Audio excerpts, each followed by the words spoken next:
విజయవాడ పట్టణంలో ఇందిరానగర్లో దేవుని పరిచయం చేస్తున్న దేవుని సేవకులు అబ్రహాం అయ్య గారు మన మధ్య ఉన్నారు. ఈ సమయాన్ని వారికి అప్పగిస్తున్నాను. ఈ సమయంలో వారు అధ్యక్షులుగా ఉండి ఈ దిన కార్యక్రమాన్ని వారు నడిపిస్తారు.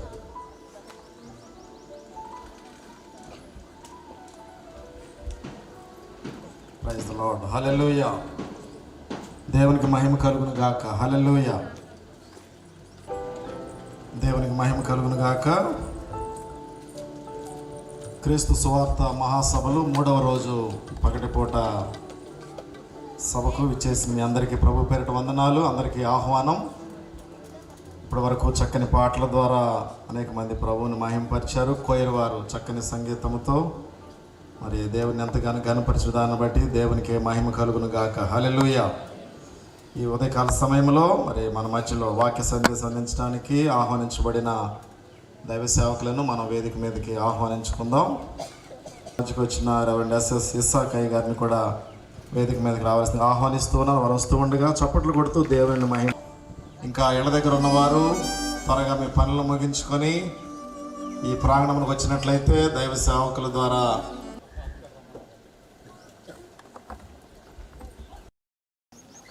ఈరోజు మనందరం ఆలోచించాల్సినటువంటి ఒక వ్యక్తిని గురించి కొన్ని లోతైన విషయాలు మీకు తెలియచేయాలనుకుంటున్నాను.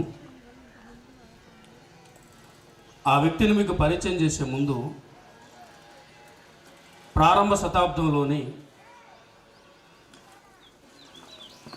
సువార్త పరిచర్య కాలంలో జరిగిన కొంత చరిత్రను మీకు జ్ఞాపకం చేయాలనుకుంటున్నాను. ఆసక్తితో వినండి.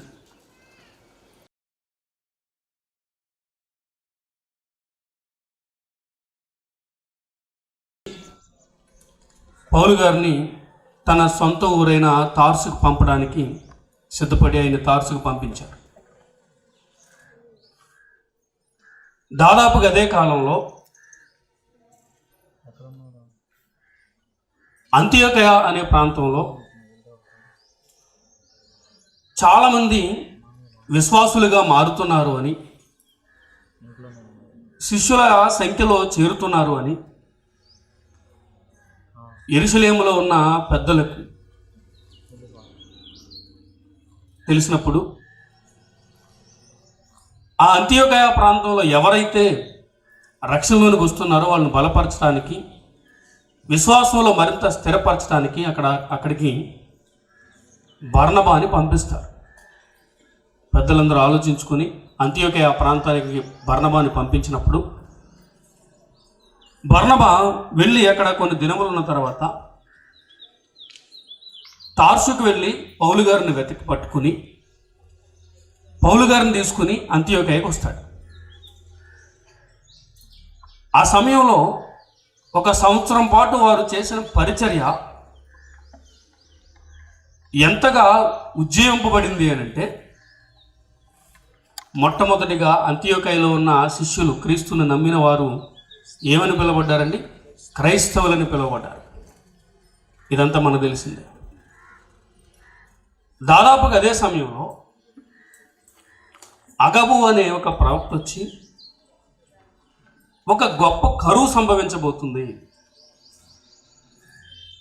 అని ప్రవచించినప్పుడు ఆ కరువు రానే వచ్చింది. ఆ సమయంలో అంతియోకయలో ఉన్న క్రైస్తవులందరూ కూడా ఆలోచించుకుని కొంత సొమ్ము పోగు చేసి కానుకను సిద్ధపరిచి యోదయ ప్రాంతంలో ఉన్న క్రైస్తవులైన వారికి సహకరించడానికి పంపించాలని నిశ్చయించుకుంటారు. ఇదంతా ఎందుకు చెప్తున్నానో మీకు అర్థమవుతుంది, జాగ్రత్తగా వినండి. అంతియోకయలో ఉన్న క్రైస్తవులందరూ యోదయ ప్రాంతంలో మరింత ఎక్కువ ఎవరితో పంపించాలి అక్కడికి? యెరూషలేముకి.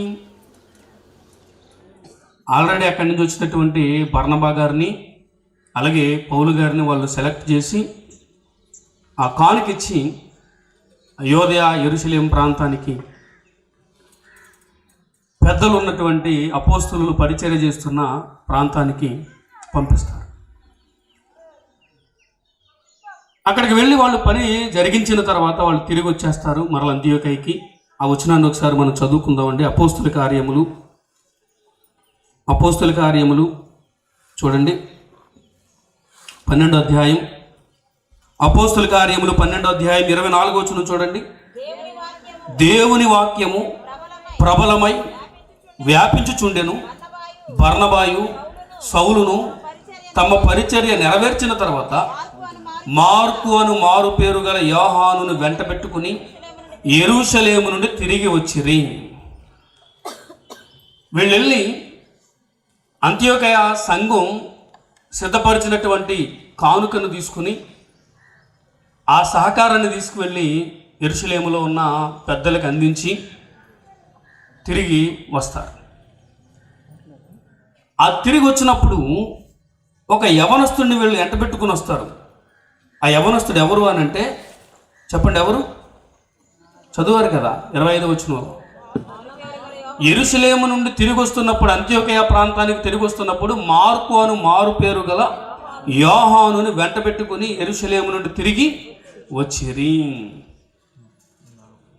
అటు తర్వాత పరిశుద్ధాత్మ నడిపింపును బట్టి, పరిశుద్ధాత్మ ప్రేరేపించిన రీతిగా అంత్యోకయలో ఉన్న సంఘం పౌలును బర్నబాను ప్రత్యేకపరిచి ఉపవాసం ఉండి ప్రార్థన చేసి సువార్త పరిచర్య కొరకు వీరిని సిద్ధం చేసి వీరిని పంపించడం జరుగుతుంది. ఆ కంటిన్యూషన్లో మీకు కనిపిస్తుంది, 13వ అధ్యాయం కంటిన్యూషన్లో. అంత్యోకయ నుండి వీరు ఏం చేస్తారు అని అంటే, పౌలు గారి బృందం, పెద్దవాడు పౌలు గారి కంటే పెద్దవాడు బర్నబా, వీరు బృందం సువార్తను ప్రకటించడానికి బయలుదేరతారు. దీనిని క్రైస్తవ పెద్దలు ఏమని పిలిచారంటే, పౌలు గారి చెప్పండి మొదటి సువార్త ప్రయాణం. పౌలు గారు ఆయన బృందం అంత్యోకయ సంఘం పంపించడాన్ని బట్టి వారు సువార్తను ప్రకటించడానికి, దేశ విదేశాల్లో సువార్తను ప్రకటించడానికి వారు బయలుదేరతారు. వారు బయలుదేరి అప్పటికే కొన్ని ప్రాంతాలు వారు చేరుకుని ఆయా ప్రాంతాల్లో సువార్తను ప్రకటించుకుంటూ వెళ్ళిపోతూ ఉంటారు. 6వ వచనం నుంచి మనం చూస్తే 4 నుంచి ఒకసారి చూద్దాం. కాబట్టి వీరు పరిశుద్ధాత్మ చేత పంపబడిన వారై సెలూకైకి వచ్చి అక్కడ నుండి ఓడ ఎక్కి కుప్రాకి వెళ్ళిరి. వారు సలమీలో ఉండగా యూదుల సమాజ మందిరములలో దేవుని వాక్యము ప్రచురించుచుండిరి. యోహాను వారికి ఉపచారము చేయువాడై ఉండెను. ఈ సువార్త పరిచర్య బృందంలో యోహాను అనే యవనస్తుడు మార్కు ఉపచారం చేసేవాడిగా, పరిచర్య చేసేవాడిగా, పరిచారము,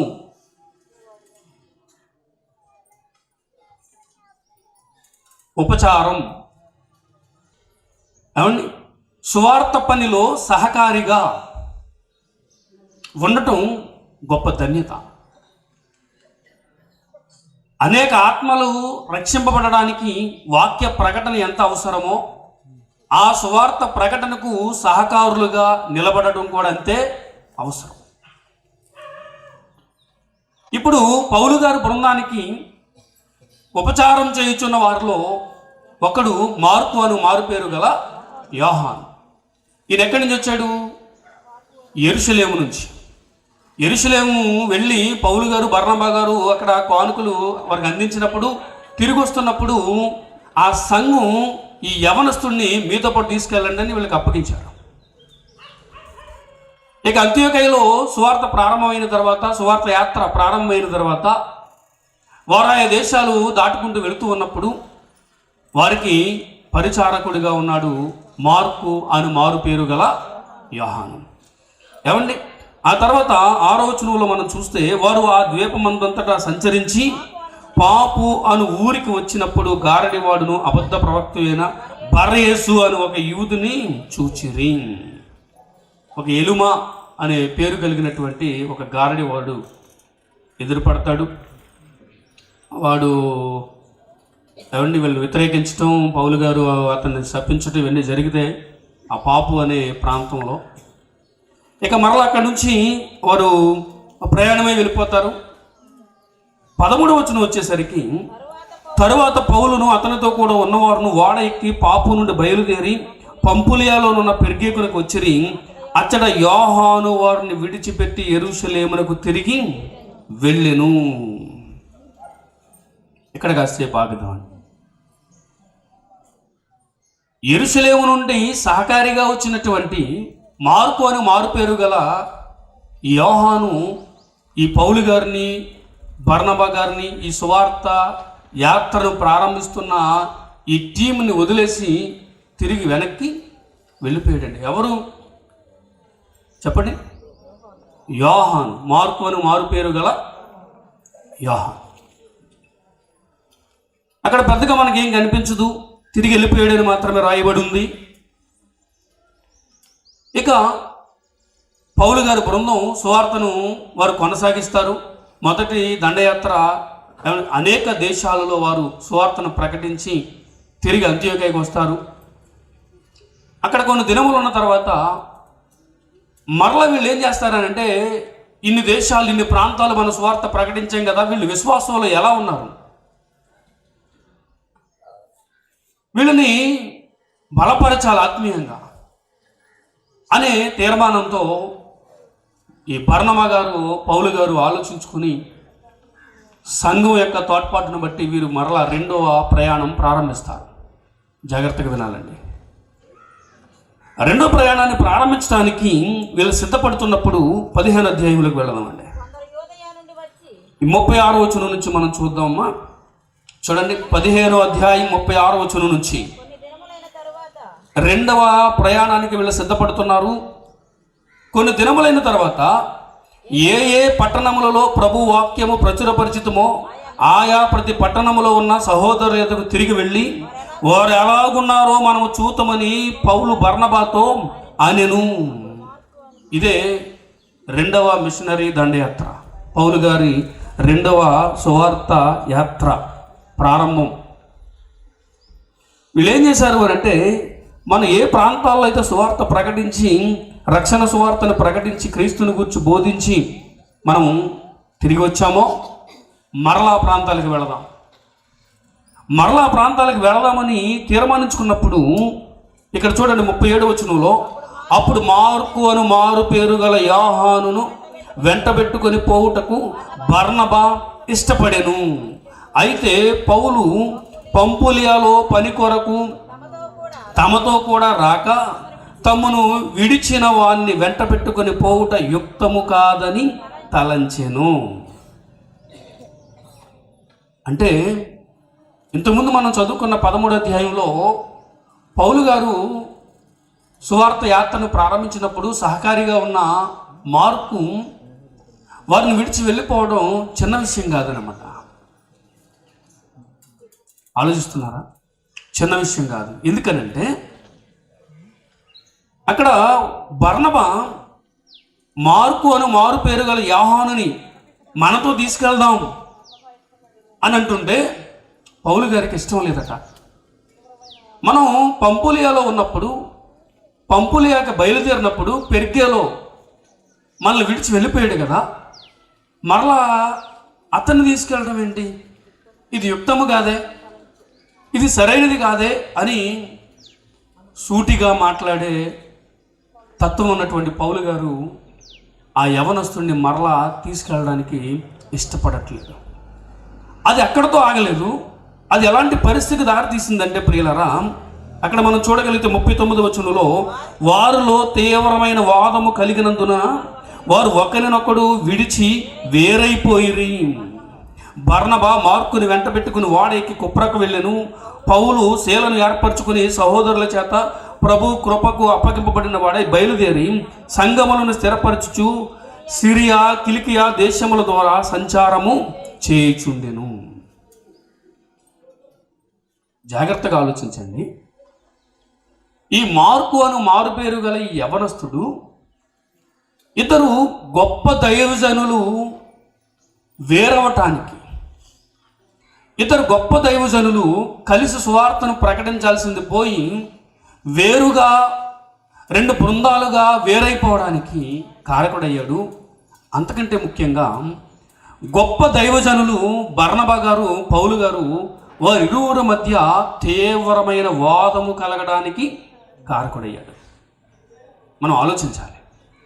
అంటే పెర్గే నుండి తిరిగి యెరూషలేముకి వెళ్ళిపోయినటువంటి పరిస్థితుల్లో మార్కు చేసినది చిన్న తప్పు కాదు. పరిచర్యను మధ్యలో విడిచి వెళ్ళిపోవడం అనేది అక్కడ చాలా లోటుకు గురి చేసి ఉండాలి.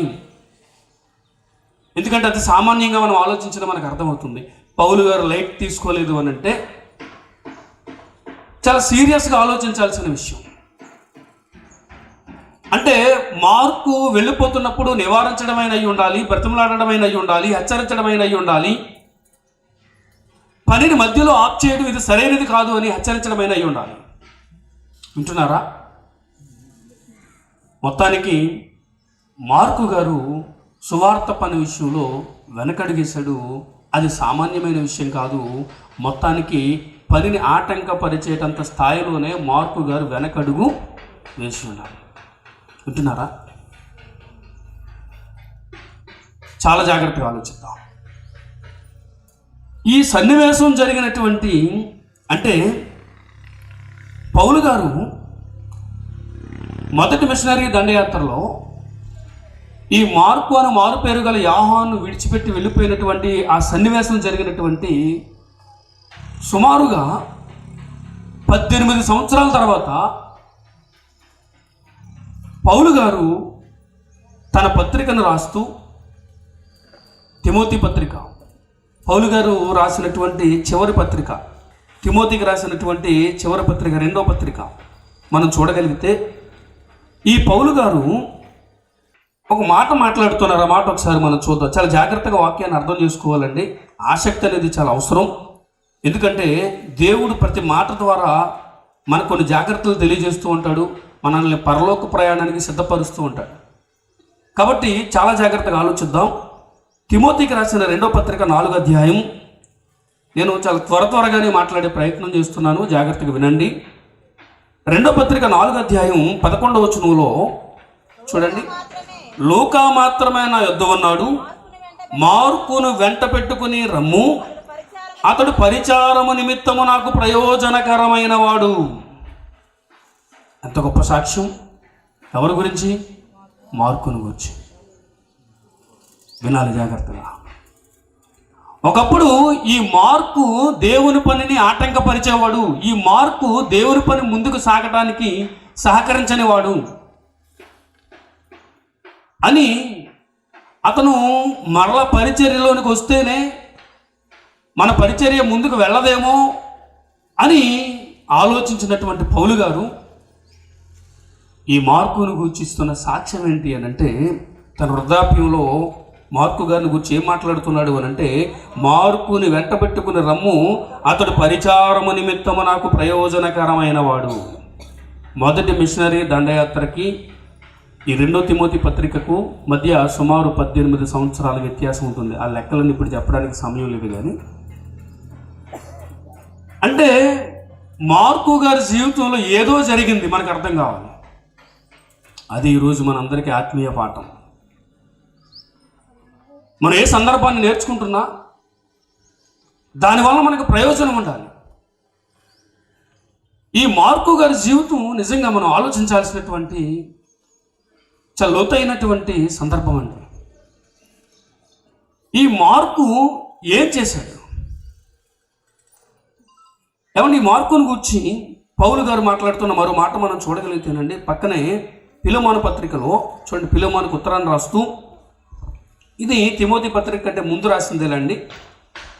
ఆ చివరి వచనాల్లో 23-24 వచనాలు మనం చూడగలిగితే, క్రీస్తు యేసునందు నా తోడి ఖైదీ అయిన ఎపఫ్రా, నా జతపని వారైన మార్కు, అరిస్తార్కు, దేమ, లోక వందనములు చెప్పుచున్నారు. ఇక్కడ చూడండి, నా జతపని వారైన మార్కు.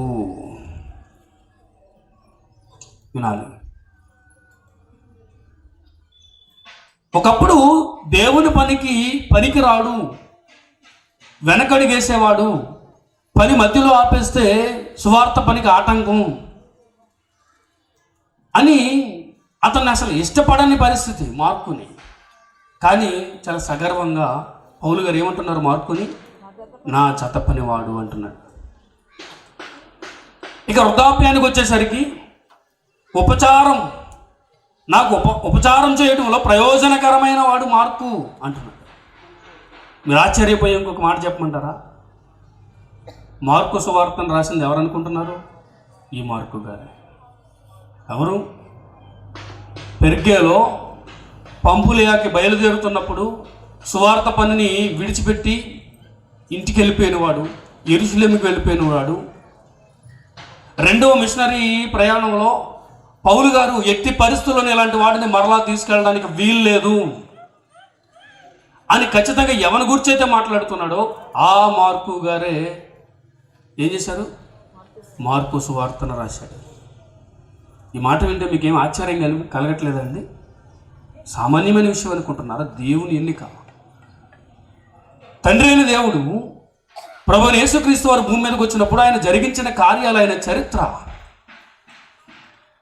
ఈ రక్షణ సువార్తను యావత్ మానవ జాతికి, ప్రపంచ దేశాలకి అందాలి అని అంటే ఆయన చరిత్రను రాయడానికి దేవుడు నలుగురిని ఎన్నుకుంటే మత్తయి గారు, లూకా గారు, యోహాను గారు.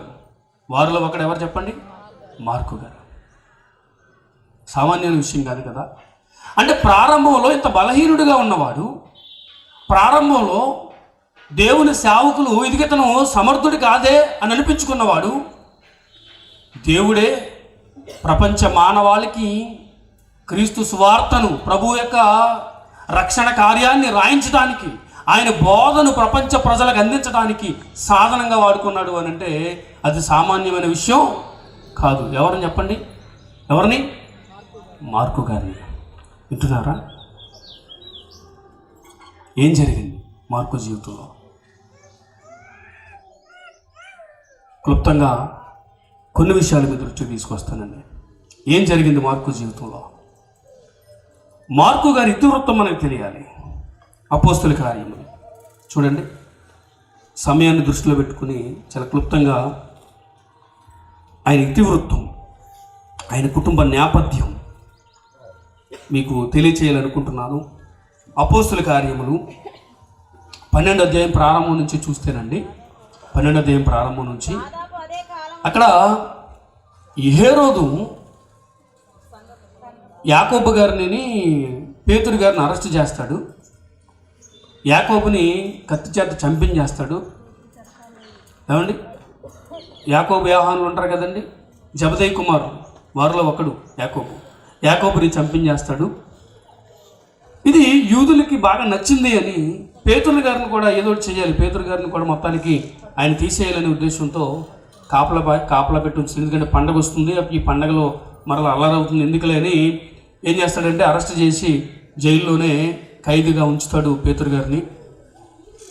ఆ రాత్రి జరిగిన ఏమంటే దేవుని సహాయం మీ అందరికి తెలిసిందే కదండి. దేవదూత వచ్చి పేతుర్ని విడిపించటం. పేతురు ఊరి గవిని దాటిన తర్వాత ఆయనకి మెలకువ రావటం, దేవుడు తన దూతను పంపించి నన్ను రక్షించాడు అని ఆయన ఆలోచించుకోవటం. ఆ మాట ఒకసారి మనం చూడగలిగితే 11వ వచనం, పేతురు తెలివి వచ్చి ప్రభు తన దూతను పంపి హేరోదు చేతుల నుండి యూదులను ప్రజలు నాకు చేయి ఉద్దేశించిన వాటన్నిటి నుండి నన్ను తప్పించి ఉన్నాడని ఇప్పుడు నాకు నిజముగా తెలియననుకోనేను. అలా ఆలోచించుకుంటూ ఒక ఇంటికి వెళ్తాడు. ఆ ఇంటికి వెళ్ళి బయట నుంచి పిలుస్తున్నప్పుడు ఒక చిన్నది స్వరం విని పేతురు వచ్చాడు అని ఆ ఇంట్లో ఉన్న వారికి తెలియజేస్తుంది. ఆ చిన్నదాని పేరేంటి చెప్పండి? రోదే. చాలాసార్లు మనం విన్నాం. ఈ ఇంటిని గురించి మనం ఆలోచిస్తేనండి 12వ వచనం, ఇట్లా ఆలోచించుకుని అతడు మార్కు అను మారు పేరు గల యోహాను తల్లి అయిన మరియ ఇంటికి వచ్చెను. అక్కడ అనేకులు కూడి ప్రార్థన చేయుచుండిరి. ఎవరింటికి వచ్చాడు? మార్కు అను మారు పేరు గల యోహాను తల్లి. ప్రాంతాలకి చెదిరిపోయారు. చూద్దాం మాట ఒకసారి.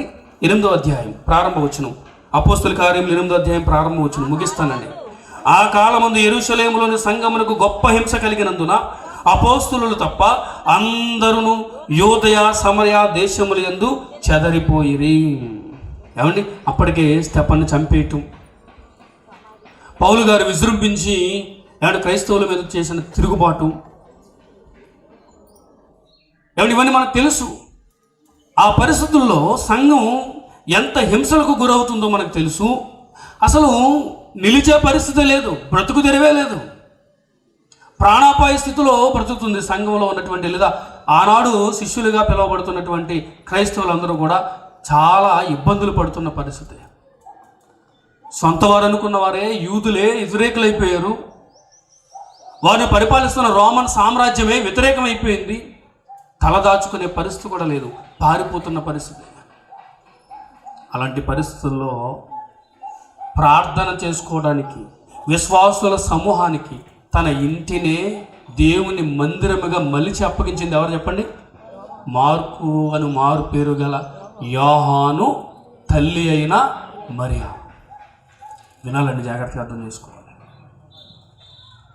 ఒక బలహీనుడైనటువంటి మార్కు ఒక స్వార్థను దేవుని గూర్చి రాయటానికి సాధనంగా ఎన్నుకోబడ్డాడు అని అంటే అక్కడ జరిగినటువంటి చరిత్ర మనకు అర్థం కావాలి.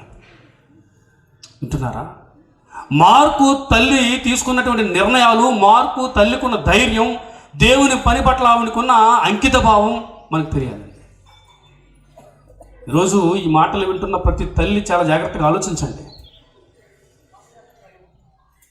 మార్కు అంత ప్రయోజకుడు అయ్యాడు అని అంటే ఊరికే కాదు, ఆయన ఇతివృత్తం గురించి మనం ఆలోచిస్తున్నాం.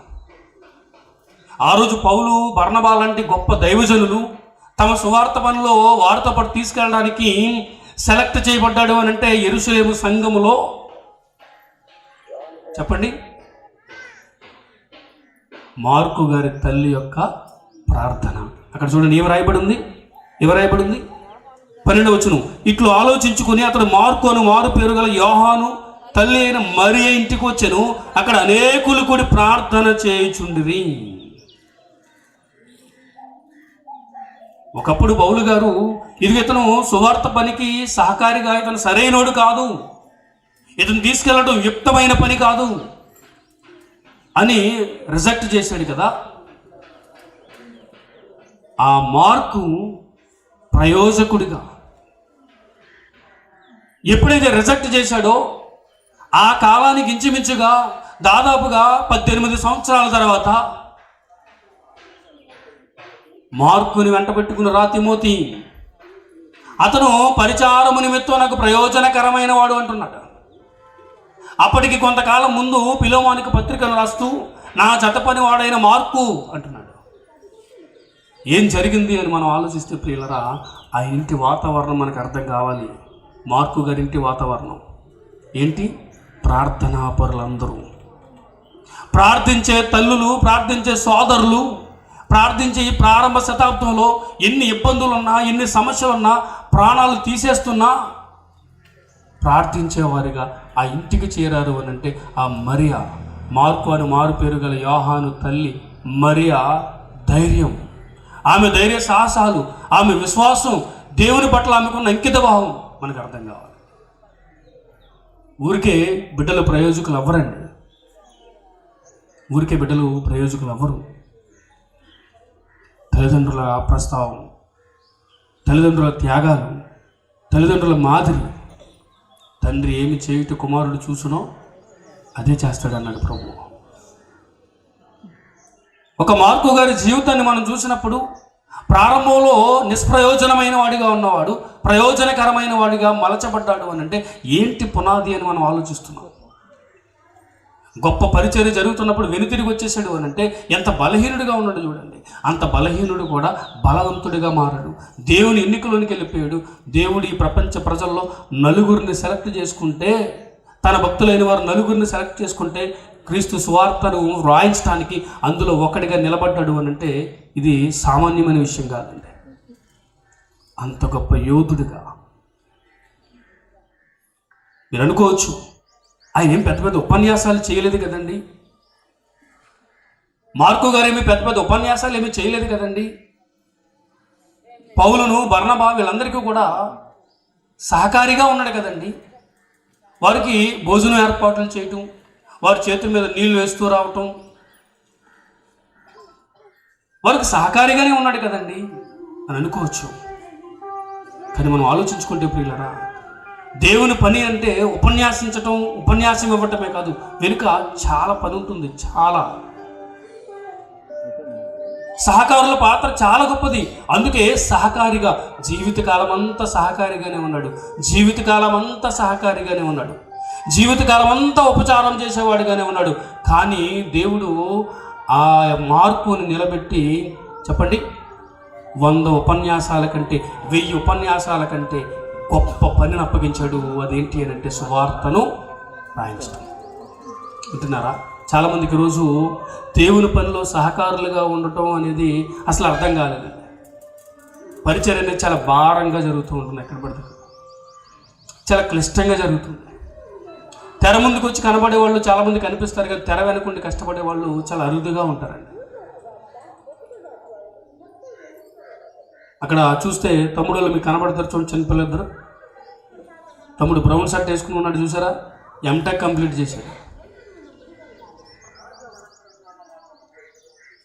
నిజంగా సహకారుల సంఖ్య చాలా తక్కువ కనబడుతుంది. సహకారుల పాత్ర చాలా అవసరం దేవుని పనికి. అందుకే దేవుడు జీవితకాలం అంతా ఉపచారం చేసేవాడిగా ఉన్నటువంటి మార్కుని ఏం చేశాడు? తన, చెప్పండి, ప్రభు యొక్క సువార్తను రాయించడానికి ఎన్నుకున్నాడు. ఇవన్నీ ఆలోచిస్తున్నప్పుడు ప్రియులరా, తల్లిదండ్రులుగా పిల్లల్ని మనం ఎలా నడిపించాలో మనకు అర్థం కావాలి. రోజులు బాగలేదు కదండి, పైకి అందంగా కనబడుతుందంతా. ఏ కుటుంబాన్ని మనం కదిపి చూసినా దుఃఖం. పిల్లలు చిన్నగా ఉన్నప్పుడు కుటుంబాలు చాలా చక్కగా కలకల్లాడుతూ కనిపిస్తున్నాయండి. ఎదిగిన తర్వాత అన్ని సమస్యలేనండి. ఈరోజు పరిస్థితులు ఎలా ఉన్నాయి మనకు తెలియదండి. క్రైస్తవ కుటుంబాలుగానే చెప్పుకుంటున్నాం, కానీ సరైన విధంగా పెళ్లి చేసుకునేవాడు ఎవడైనా ఉన్నాడండి ఈరోజు? యథార్థంగా సరైన విధంగా దేవుని ప్రణాళికను బట్టి దేవుడు ఏర్పరిచిన రీతిగా సరైన విధంగా పరిశుద్ధ వివాహంలో అడుగుపెట్టేవాడు ఎవడైనా క్రైస్తవ కుటుంబాలే. పైగా అందంగా కనబడుతున్నాయి, కానీ పిల్లలు ఎదిగిన తర్వాత మన చేతికి వస్తారు, అందారు అనే సమయానికి ఎవరికి తోచిన విధంగా వాళ్ళు మారిపోతూ ఈరోజు దుఃఖాలలో కుటుంబాలు మునిగిపోతున్నాయి అని అంటే, అలాంటి వారికి ఒక పాఠం మార్కు తల్లి అయిన మరియా. తెలుసా అండి, ఒక నెల రోజులు అవుతుందేమోనండి,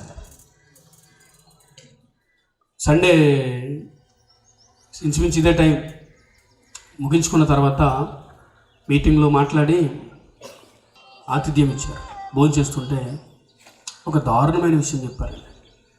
రాత్రినండి ఇంటర్మీడియట్ చదువుతున్నారు, 3 పిల్లలు, వాళ్ళ ఫ్రెండ్ ఎవరిదో బర్త్డే అంటండి. చాలా వేగంగా డ్రైవ్ చేస్తూ,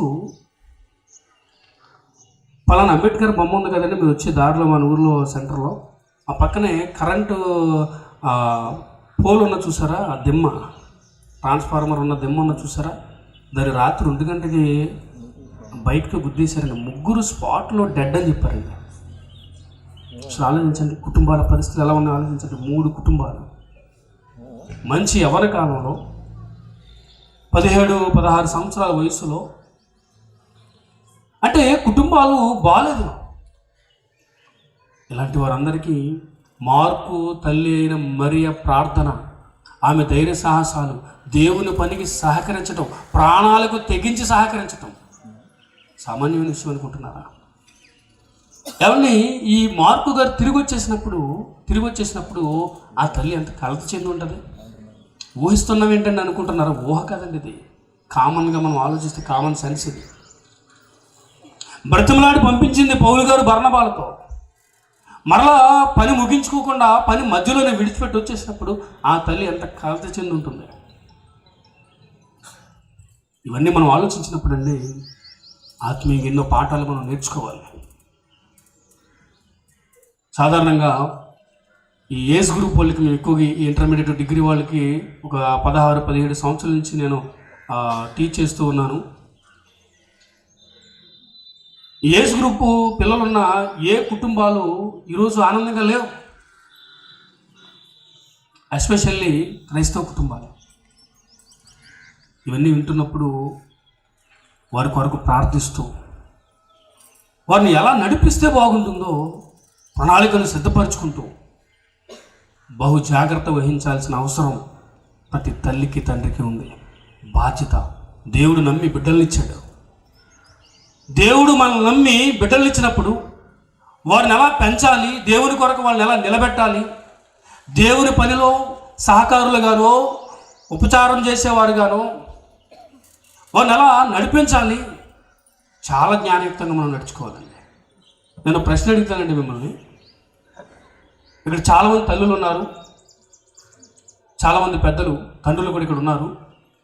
ఒక ప్రశ్న అడుగుతున్నాను. దైవజనులు ఇమాన్యుయల్ గారు, మిగిలిన పెద్దలు, ఈ భారభరితమైన ఈ సేవ ఏమంటే ఈ లేదా సువార్తను ప్రకటించడానికి ఈ ఏర్పాట్లు ఇవన్నీ చాలా కష్టంతో కూడినవి కదండి. అదే గ్రౌండ్లో మీటింగ్ ఏర్పాటు జరుగుతున్నాయి, మీటింగ్స్కి ఏర్పాట్లు జరుగుతున్నాయి. వెళ్ళండి, పని చేయండి అని పోరు పెట్టిన వాళ్ళు ఎవరైనా ఉన్నారని ఒకసారి ప్రశ్నించుకోండి. మార్కు తల్లికి మనకెంత తేడా వస్తుంది చూడండి. మీటింగ్స్ పనులు జరుగుతున్నాయి, అక్కడ పని చేయండి, పని చేయండి, వెళ్ళి కష్టపడండి, ఏర్పాట్లు చూడండి, దేవుని పనికి సహకారులుగా ఉండండి అని బిడ్డల్ని ప్రోత్సహించిన వాళ్ళు, వాళ్ళకి ఇష్టం లేకపోయినా బలవంతంగానైనా పనుల వాళ్ళు మెడ వంచి నిలబడే విధంగా నిజంగా ఎంతమంది తల్లులు ప్రయత్నించారో ఒకసారి ప్రశ్నించుకోండి. మనకి ఆనాడు ఉన్నటువంటి భక్తులకి ఎంత తేడా వస్తుందో ఆలోచించండి. ఈరోజు పిల్లలు పెడదారి పడుతున్నారు, వారు సరిగా నడుచుకోలేకపోతున్నారు, కుటుంబాలకు అవమానకరంగా మిగిలిపోతున్నారు. ఈరోజు కుటుంబాలు సమస్యలుగా మారిపోతున్నాయని మనం బాధపడుతున్నాం కదా.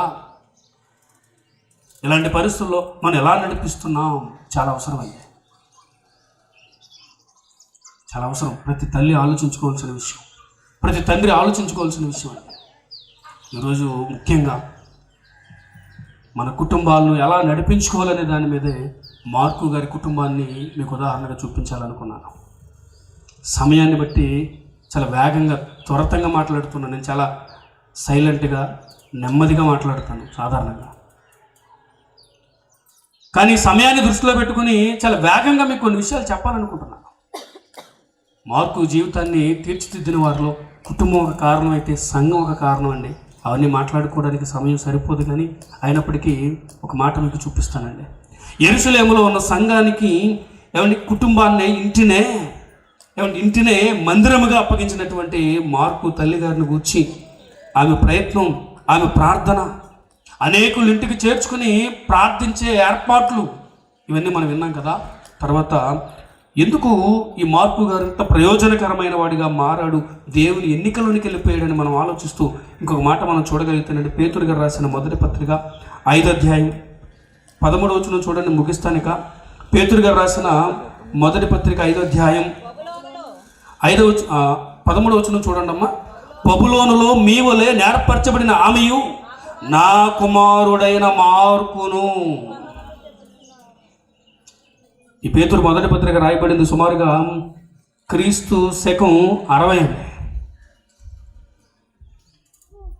అప్పటికి సుమారుగా 12 సంవత్సరాల ముందు పౌలు గారి మొదటి సువార్త దండయాత్ర. అప్పటికి బలహీనుడు యవన కాలంలో ఏంటి నాకు ఈ చెర అనుకున్నాడు. ఏంటి వీళ్ళతో ఏంటి మూటలు మోయడం ఏంటి ప్రయాణాలు ఏంటి, ఇక్కడికక్కడికి తిరగటం ఏంటి అని అనుకున్న ఆ మార్కు తిరిగి వచ్చిన తర్వాత యెరూషలేముకి ఆ పనిని వదిలిపెట్టేసి యెరూషలేముకి వచ్చిన తర్వాత ఆ మార్కు నిలబెట్టిన మరొక కారణం ఏంటో తెలుసా అండి? సహవాసం. ఏం చెప్పండి? సహవాసం. సంఘం అందించిన సహవాసం. ఏ పేతురు గారు అయితే పౌలుకి బర్నబాకి ఈ మార్కుని అప్పగించాడో, తిరిగి వచ్చిన చెప్పండి ఆ మార్కుని చేరదీసి పనిలో నిలబెట్టి గొప్ప సహకారిగా మార్కు నిలబడడానికి కారణమైన దైవజనుడు ఎవరు చెప్పండి? ఎవరు? పేతురు గారు. ఎవరు చెప్పండి? పేతురు గారు. ఇవన్నీ మనం ఆలోచించినప్పుడు అండి, మన కుటుంబ నేపథ్యం, మన సహవాసం, మన సంఘం ఎంత ప్రాముఖ్యమైనవో మనకు అర్థం కావాలి. సంఘం గురించి మాట్లాడుతూనండి, దేవుడు తన స్వరక్తమిచ్చి సంపాదించిన సంఘం అన్నాడు. పేతురు సంఘ నాయకుడిగా, దైవజనుడిగా యెరూషలేములో ఉన్నటువంటి సంఘానికి నాయకత్వం వహిస్తూ పేతురు చేసినటువంటి పరిచర్య మనకు అర్థం కావాలి. ఇప్పుడు చెప్పండి, బిడ్డల్ని ఎవరికి దగ్గరగా ఉంచాలి? సంఘానికి, సహవాసానికి దగ్గరగా ఉంచాలి. అప్పుడే వారు దేవుని ఎన్నికలోనికి వెళ్తారు. ఇలాంటి విలువలు నేర్పించండి, పిల్లలకి నేర్పించాలి. నా మీద కొన్ని బాధ్యత ఉంది. క్రైస్తవులుగా ఇంత సబ్జెక్ట్, ఇంత వాక్యాన్ని నేర్చుకుంటున్న వారిగా ఆ ఫలాలను మనం అనుభవించాలి అనంటే, మన భక్తి ఇహమందును పరమందును ప్రయోజనకరమైనదిగా ఉండాలి అనంటే, ఖచ్చితంగా మాదిరి కలిగిన భక్తులు ఎవరైతే ఉన్నారో బైబిల్లో, వారి నడవడిక, ఆదర్శవంతమైనటువంటి వారి ప్రవర్తన, వారు తీసుకున్న జాగ్రత్తలు మనం తీసుకోవాలి. ఈ మాటలు వింటున్న ప్రతి ఒక్కరూ కూడా ఎవరికో చెప్తున్నారు అనుకోకండి. ఒకసారి మన కుటుంబాలను మనం జ్ఞాపకం చేసుకుందాం. ఒకవేళ బాగా పెద్దలైతే మన మనవలు మనవరాళ్ళ గురించి ఆలోచించుకుందాం. ఒకసారి ఆలోచిద్దాం. ఒకవేళ యవ్వన బిడ్డలు ఉన్నటువంటి తల్లిదండ్రులు అయితే బిడ్డల గురించి ఒకసారి ఆలోచిద్దాం. మార్కు లాంటి ప్రయోజనకరమైన కుమారుడిగా, కుమార్తెగా నా పిల్లలు ఉండాలని ఆలోచిద్దాం. ఈ మధ్యాహ్న కాలంలో కాలాతీతమైన ఈ ప్రశాంతంగా ఈ వాక్యం వింటున్న ఈ సమయంలో ఒక్కసారి మన కుటుంబాలను జ్ఞాపకం చేసుకొని, దేవుడు కోరుకున్న కుటుంబాలుగా,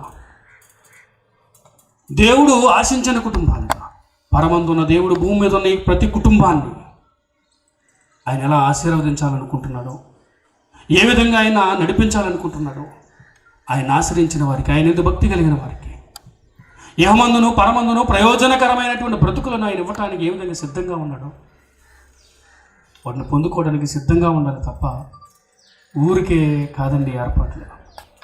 రాత్రి దైవజనులు పెద్దలు జోనాథన్ అయ్య గారు మాట్లాడుతూ, ఈ ఏర్పాట్లన్నీ దేని కొరకు అనే మాట తరచుగా ఆయన ప్రస్తావించారు. మీరు గమనించారు లేదు? ఈ ఏర్పాట్లన్నీ దేని కొరకు? ఏమండి, ఎంత ఒత్తిడి ఉంటుందో తెలుసా అండి దైవజనులకి? ఇలాంటి కార్యక్రమాలు చేయాలంటే ఎంత ఒత్తిడి ఉంటుందో తెలుసా అండి? ఆరోగ్యం 4-5 సంవత్సరాలు ఏమండి ఉండే ఆరోగ్యం ఆ 2-3 రోజుల్లోనే పోతుంది. అంత శక్తిని కోల్పోవాల్సిన పరిస్థితి. ఎంత టెన్షన్ ఉంటుంది, ఎంత ఆలోచన ఉంటుంది.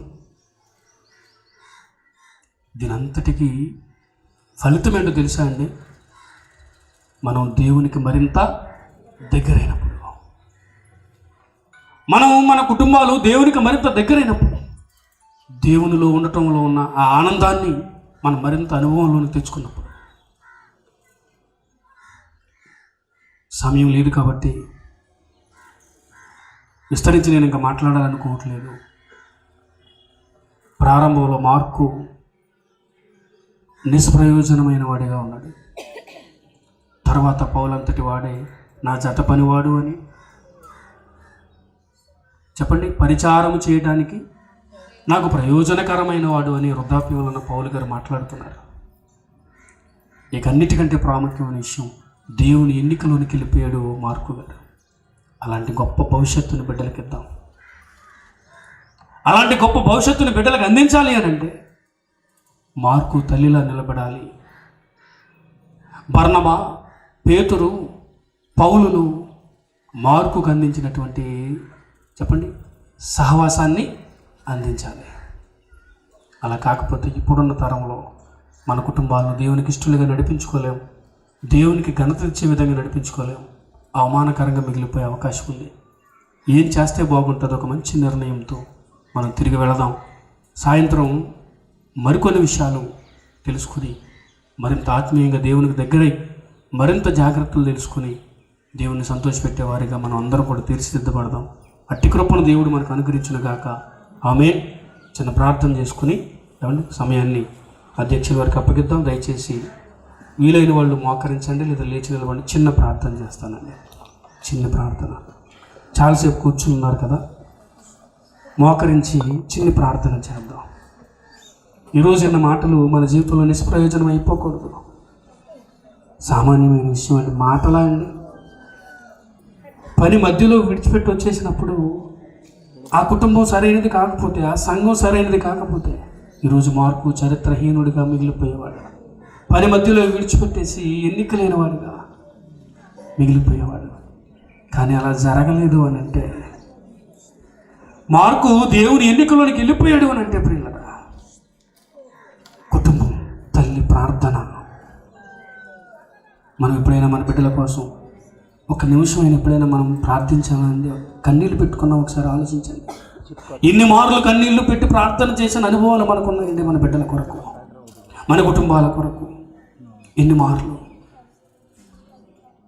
ఇదిగో నాశనానికి వెళ్ళిపోతున్న అనేక మంది పిల్లలు, అనేక మంది యవనస్తులు, మన గ్రామస్తులు కావచ్చు, మన ప్రాంతవాసులు కావచ్చు, మన పరిచయస్తులు కావచ్చు, ఏ రోజైనా కన్నీళ్ళు పెట్టి ప్రార్థించిన అనుభవాలు మనకున్నాయండి. ఎన్నిసార్లు మనం ప్రార్థించామంటారు? ప్రశ్నించుకుందాం, జాగ్రత్త పడదాం. క్రైస్తవులుగా దేవుడిచ్చిన ఈ గొప్ప జీవితాన్ని దేవుని కొరకు సరైన విధంగా వినియోగిద్దామండి.